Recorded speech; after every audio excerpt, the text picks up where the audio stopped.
Moreland, thank you for being here tonight and taking time out of your schedule. It's a wonderful session tonight, and we appreciate your being here.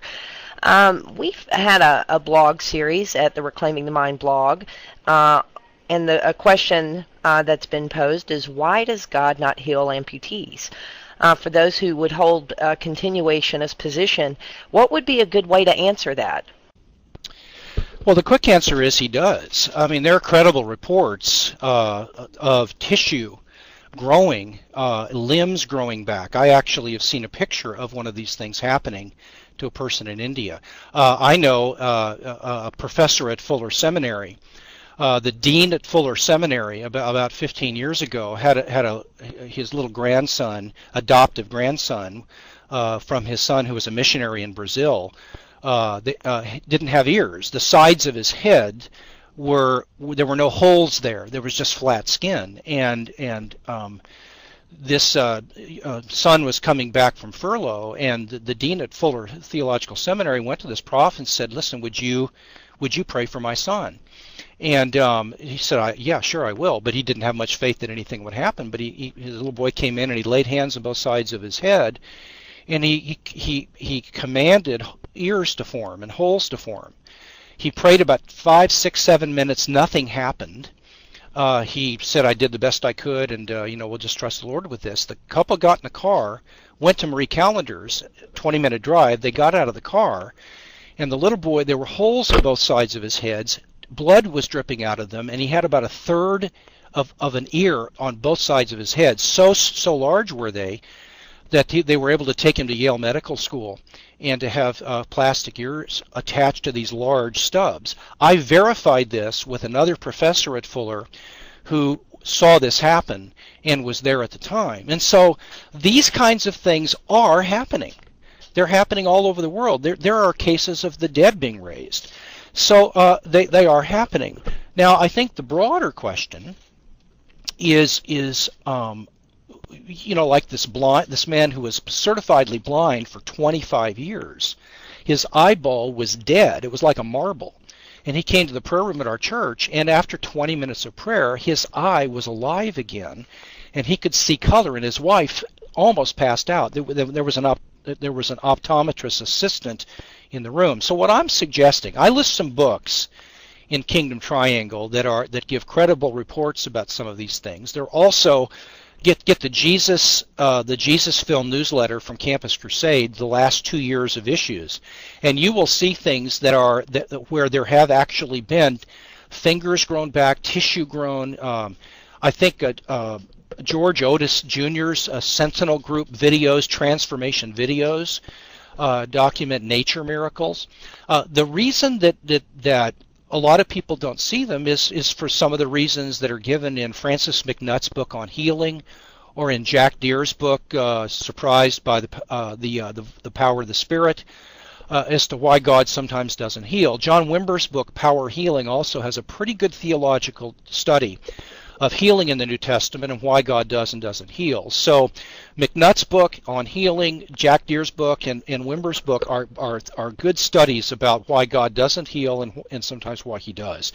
That would be my quick answer to that. Thank you, Dr. Moreland. And, just in passing here as I'm thinking about this is very interesting, because whenever we talk about these things, and, Dr. Moreland, I listen to it, and I'm sitting here, and I'm thinking about it, I'm considering it, and I think about the implications of what you say, and it's like in my mind, this is exactly what I want. Who doesn't want this to happen? One thing that I want everybody in here to realize, that's in the audience, and those of you who don't know Dr. Moreland, is that in no way is this guy a theological, philosophical, or biblical lightweight. Whenever he speaks on these things, he is not speaking as we could traditionally, many people could put people in this certain area. Well, they just don't know enough. And so you must consider this whenever you're talking about this subject, and whenever Dr. Moreland speaks on it, I think that he's bringing something to the table, and a proposition that just has not been intellectually, from many people's standpoint, credible, but it is changing in many ways. I've got a question from the audience here, Dr. Moreland. It is, I don't know his name. MFW is all I can say. But he says, Dr. Moreland, do you think that the postmodern and or naturalism is invading the church under the church body under the guise of the importance of tailoring the church experience for the unchurched seeker to be culturally relevant? So do you think that postmodernism is responsible for a lot of these seeker-sensitive type things?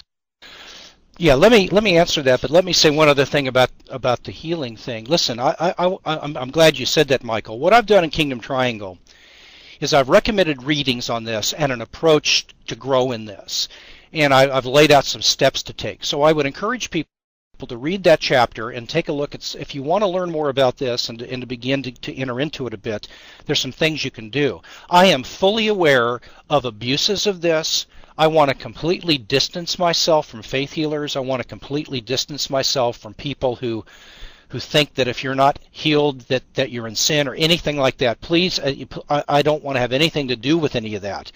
I am simply saying that I have actually seen myself, and there are too many credible people that I've interviewed and talked to, both in this country, who have seen unbelievable healings and other things happen, that it is beyond reasonable doubt that this is going on today. So I want to be very careful that I'm also, by the way, saying that if people are going to enter into this, they need to balance it with the inner life and the theological rigor. We've had way too many people who've been involved in healing that are anti-intellectual, and that there's not a safeguard of theological clarity and care that surrounds this. And so I am recommending this third leg of the triangle in light of the other two legs. I'm not recommending it all on its own. I want to make sure of that. Now, MFW has raised a very, very good question, and I actually don't think a whole lot of the seeker-sensitive movement, to be honest with you. Now, look, it's common sense that if we can do things to make people comfortable and use music that's maybe helpful to people. I mean, at some point, I think we'd all agree that that's just common sense. I remember when Gene Getz taught pastoral ministry at Dallas. I went to Getz's church, Fellowship Bible. He did the service when my wife and I got married. Gene made a big point of forms and functions, that there are New Testament functions that every church has got to do, evangelize, teach the word, and so on, but there are forms, and those are culturally relative ways of accomplishing the functions. And so if you want to meet on Friday night or Saturday night or Sunday morning, it doesn't matter, said Getz, and we're all inclined to agree that there's a common sense view of making the church less out of touch with where people are at. Now, that said, I believe the emphasis on this is really making up for a lack of supernatural power, a lack of an inner life, and a lack of biblical seriousness. Because doggone it, if we will practice these three, if we will teach the word with power and earnestness, if we will lead people into spiritual formation exercises and practices, and if we'll learn to set up a little prayer room where we can get better at praying for sick people, we're not going to have to be seeker sensitive. And I am very concerned about the tail wagging the dog here, and I think a lot of times this is driven by people who want to be quote unquote successes, and size means success, and they do things to kind of bend over backwards to deny who we are. I think the better model is for us to be who we are.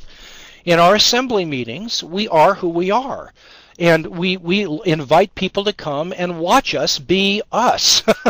And I think that's the healthier way to go about this. So I think that MFW is on to something, and I agree with them. Thanks, Dr. Moreland. Next, we have Chad Winters.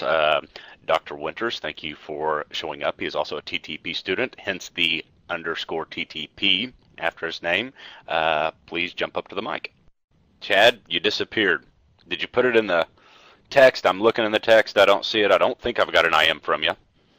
Let me give you just another moment. Nope, it wasn't working. I don't know what it is. It's just a buzz. You want to give it one more shot? Guess not. Okay. Sorry, Chad. You can IM me a question. We've got one from IBL, and you're a student of TTP, but I just don't recognize the initials at first. Jump up, introduce yourself, and ask your question.